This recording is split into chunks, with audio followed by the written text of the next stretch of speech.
guys, Miss Main here with today's story. Wake up, Groundhog! Happy February 2nd. It's Groundhog Day. Wake up, Groundhog. If you would like to take a quiz, it's 89235, and this is a 2.9 reading level. All right, let's see the back of the book. Nothing really to tell us.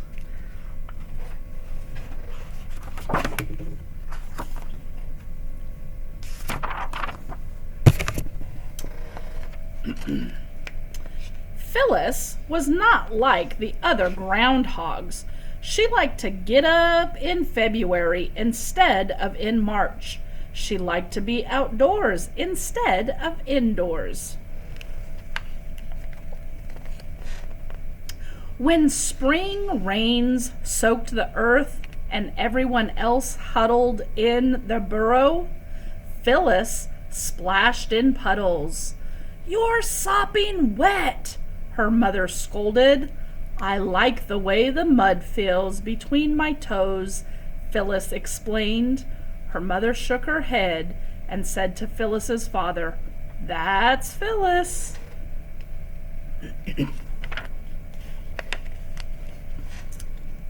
When the stream water rushed icy cold and fierce between the banks, Phyllis went wading. "You'll catch a cold," Aunt Patsy warned. Phyllis's mother just shook her head.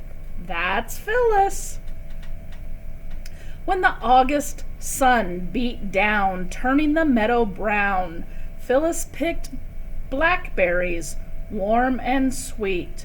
"You'll bake in the heat," Aunt Sassy cried. And guess what Phyllis's mother said? That's Phyllis. "When I grow up," Phyllis said, "I'm going to be Puxatawny Phil." "Don't be silly, dear," her mother said. "Puxatawny Phil is a fella." The other grown-ups laughed, but Phyllis knew she could do it even if no one took her seriously. And then one February morning, Phyllis woke up early. She crawled out of bed and crept up the tunnel. The first light of morning shone at the mouth of the Groundhog hole. From the big pine tree came the steady drip, drip, drip of snow, melting. Running water whispered in the brook. The air was sharp, but something about it had changed. Spring was coming early.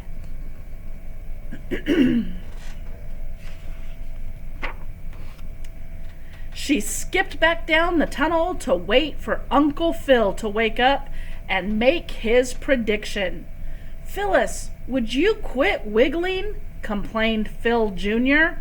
"Yeah, Phyllis," said Pete. "Some of us are trying to sleep." "How can you sleep when spring is in the air?" asked Phyllis. Phil Jr. looked at Pete. "Oh, Phyllis, would you think spring is coming in the middle of winter?" he said. "It's not the middle of winter," Phyllis said. "It's Groundhog Day." But Phil Jr. and Pete were already dozing off.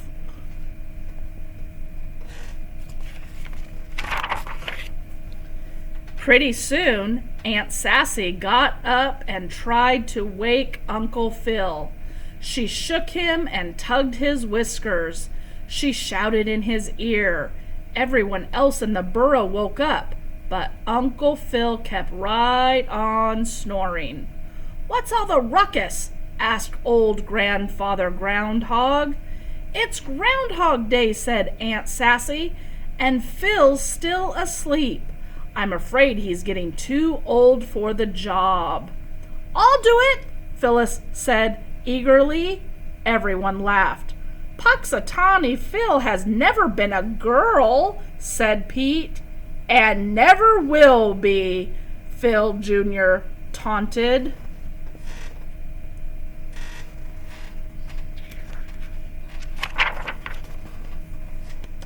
"Nobody's going to get the job until Phil gives it up," says Aunt Sassy. "Now, How are we going to wake him? Dump snow on him, Phyllis suggested. Good idea, said Aunt Sassy. It worked. Huh? What's going on? Why are you dumping snow on me? Uncle Phil grumbled. It's time to get up, said Aunt Sassy. It's Groundhog Day. I'm sleepy, complained Uncle Phil. If you're too tired, said Phyllis, I'd be happy to do the job for you. Humph, replied Uncle Phil.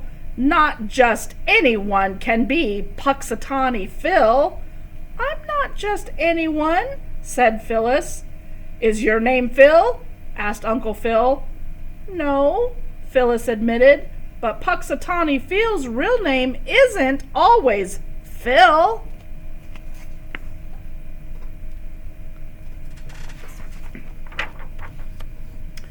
Yes, well, grumbled Uncle Phil, but were you born on Groundhog Day? I was born the day after, Phyllis said. Not good enough, said Uncle Phil. Besides, you're a girl. When the time comes, one of these young fellas will fit the ticket. Phil Jr. and Pete smirked. They can't even feel that spring is in the air, Phyllis said scornfully. We never have an early spring, said Uncle Phil. In all my years as Puxatawny Phil, it's never happened once. It's going to happen this year, Phyllis said stubbornly. Aunt Patsy chuckled. That's Phyllis, she said. Phyllis wished people would stop saying that.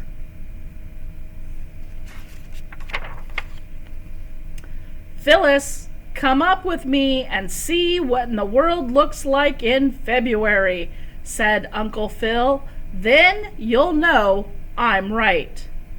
Phyllis couldn't believe her luck. They walked up the long tunnel and emerged into the light. Uncle Phil sat up on his hind legs and sniffed the air. Just as I thought, he said. 6 more weeks of winter. Early spring, insisted Phyllis. Look at all the snow, said Uncle Phil. Feel the cold? The snow is melting, said Phyllis. The water is running in the brook. Uncle Phil tilted his head and listened. So it is, he said softly. I don't hear as well as I used to. Here's the brook that the water's running in. The chickadees are singing their spring songs, said Phyllis. I've never heard the chickadees on Groundhog Day, said Uncle Phil. And look, Uncle Phil, no shadows. My eyes aren't as clear as they used to be, said Uncle Phil. And don't you smell the sweetness of spring? Asked Phyllis. Uncle Phil sniffed. Just a hint, he murmured.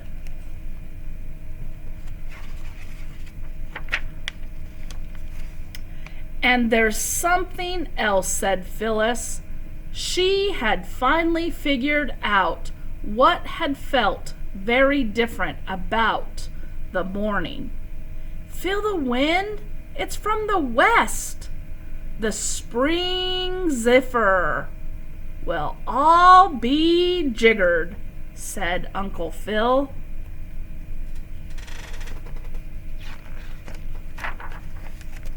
Phyllis was right. Uncle Phil announced when they returned to the burrow. We are going to have an early spring. It's time for me to retire.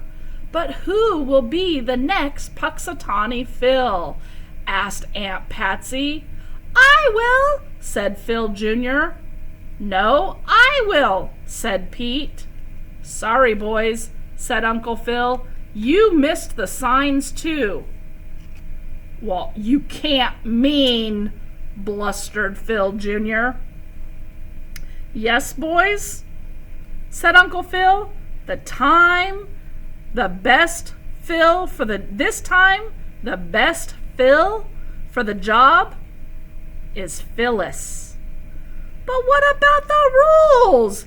Whined Phil Jr. and Pete. If Mother Nature can bend the rules once in a while, said Uncle Phil, we can too.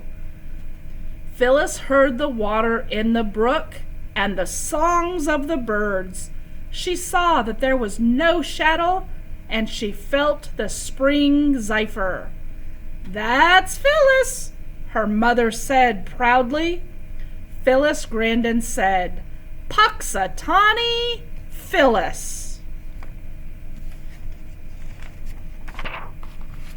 That's it. That is just way too much to read all about Groundhog Day. So I hope you enjoyed the story on this Groundhog Day, February 2nd. I'll see you tomorrow for tomorrow's story. Bye, guys.